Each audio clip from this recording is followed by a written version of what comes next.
كتير مننا بيتلخبط وما بيعرفش يفرق بين اللي بيشتغل بمهارته الشخصية وبين التاجر، مع إن في فرق جوهري وواضح بينهم. أولاً، مين هن أصحاب الحرف الصغيرة؟ بص، دول الناس اللي شغلهم بيعتمد بشكل أساسي على مجهودهم ومهارتهم هم، يعني زي الميكانيكي، النجار، الكهربائي، أو حتى الخياطة والحلاق. دول مش تجار. ليه بقى؟ لأن نشاطهم كله قايم على المهارة، مش على فكرة المضاربة أو تكرار البيع والشراء عشان الربح. ثانياً، إمتى بقى الحرفي بيتحول لتاجر؟ هنا بقى نقطة التحول المهمة قوي.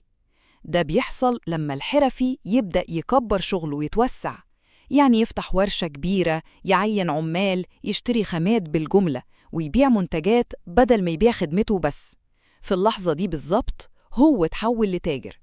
الخلاصة إن المهارة الشخصية هي الخط الفاصل بين الحرفي والتاجر، لحد ما طبيعة النشاط نفسه تتغير وحجمه يكبر.